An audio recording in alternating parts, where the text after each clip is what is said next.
Pour la bande originale du jeu, on a essayé d'être... For the soundtrack of the game, we tried to be very close to what is done in film. We were constantly asking at each place in the game, why are we putting music here? What is it going to say? So we focused the music on bringing emotion, which is interactive, and supports the character's arc. I'm sorry, honey. I'm sorry. I'm sorry. You know I love you, don't you? You know I love you. We make games that are very narrative. We're really into interactive drama. So the soundtrack also had to go in that direction, supporting the three characters' very different stories. We really wanted three colors, three musical sound identities, and from there, having three composers made sense, since the story of Kara, Marcus, and Connor are all completely different.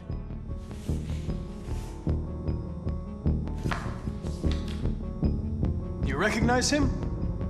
It's Carlos Ortiz. For Connor, we wanted a soundtrack that could be very cold and very mechanical, very machine-esque somehow. For Kara, we wanted a soundtrack that would be very moving and emotional. It was about the quest for identity, but it was also a journey about love and empathy. And for Marcus, we wanted something epic, something that would really represent the grand aspect of his quest. And we were very fortunate to find three incredibly talented composers, and working with them has been a dream, honestly.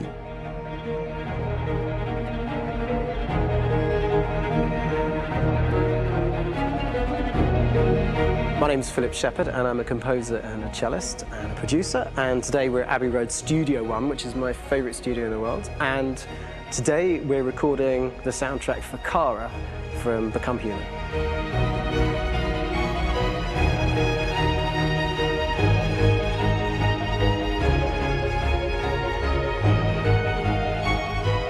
So when I compose a big project, I often travel just to kind of get out, and get some fresh air and some inspiration.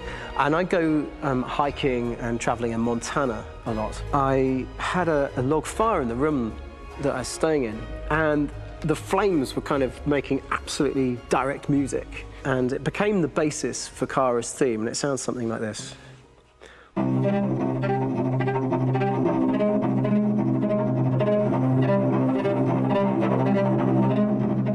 Now, over the top of that, I found a little theme that just seemed to fit over the top, which is taking Kara's name, Kara, Kara, and just using like a two-syllable motif, and it sounds like this. We're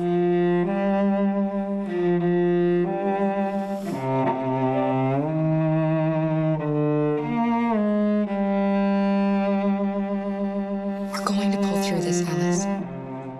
As long as we're together, nothing can hurt us.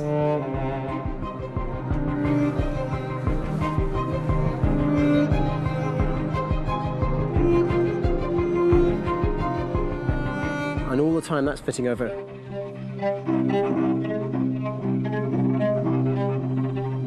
So it kind of works in lots of levels. And in fact, every single theme in the score has one of those elements built into it, and it becomes sort of the DNA of every single tune.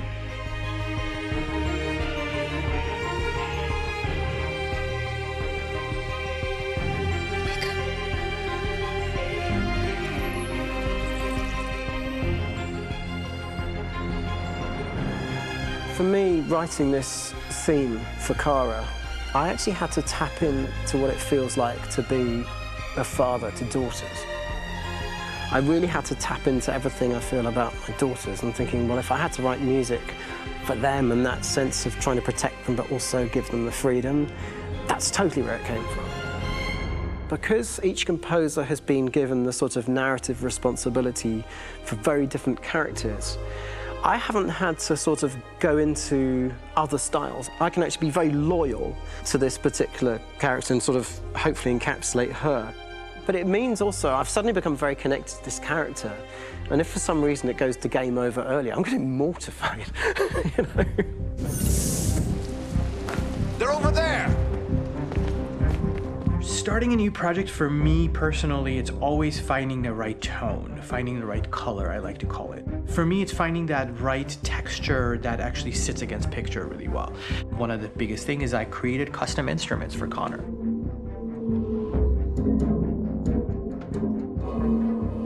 I pulled out all my vintage synthesizers to be able to capture this robotic person, if you will. My approach to all of these custom instruments is that I hear the sound in my head. And either I could just come into the piano and just be like, all right, so I'm gonna just get on the computer and just create it. I rather be able to play these instruments physically. Oh, that's nice. If you can do the dun, dun.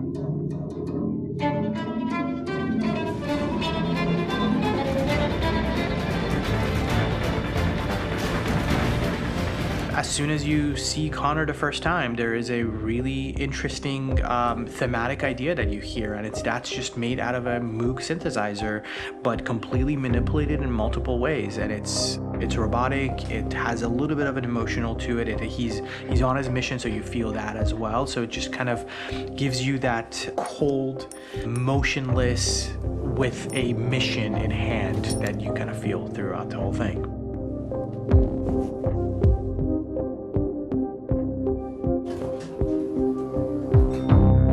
Because the music evolved, one of the things that I was very weary and I was very kind of focused on was the way that the music has to evolve. So my idea behind it was that Connor is a singular android that could at any point become a deviant or could actually stay as an android. So I created a more or less an Connor theme, and then I was able to just manipulate it in different aspects of it. Is everything okay, Lieutenant? Chris was on patrol last night. He was attacked by a bunch of deviants. I'm a human being writing for a robot, and throughout Connor's journey, he meets someone, he meets a partner. So how do you deal with a robot feeling? And I've met a partner that I'm gonna work with, or all of a sudden he sees a dead body. Does this robot have an imagination? Does this robot have a feeling? And if yes, how do you translate that into non-emotional music?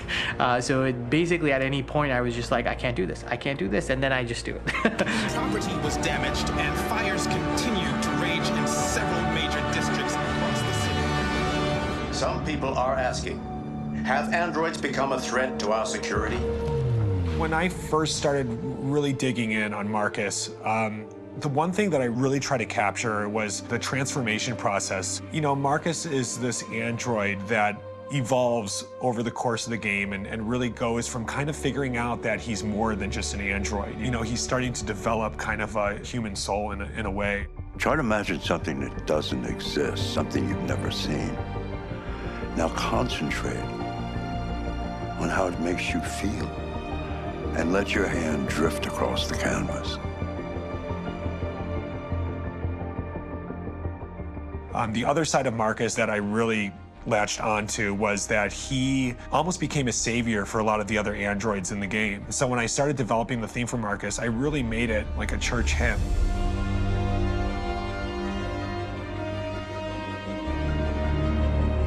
I wanted it to be very simple. I wanted to make it a chordal melody. I really wanted to make it almost like a Bach hymn. The tough thing with that is it had to be recognizable. If I made it too complex from a harmonic standpoint, it would be hard, I think, for people to kind of pick it out and recognize it. It's very acoustic derived, but it's also been treated with a lot of effects and things to kind of put it into the space that I felt the sound should be in. It can be beautiful, it can be haunting, it can be extremely powerful from an action standpoint, and I'm really happy with the way it turned out. The music is there, but it's subliminal and it's emotional, and people are feeling it, and it's not distracting. And that's tricky with a game like this, where you have to have a lot of ins and outs like that, where the music kind of has to get in and out of these moments. This is a war we're fighting with the humans. If we fail, they'll destroy us. I think the game's been put together so well where I just wanted to make sure that I wasn't ruining the emotion.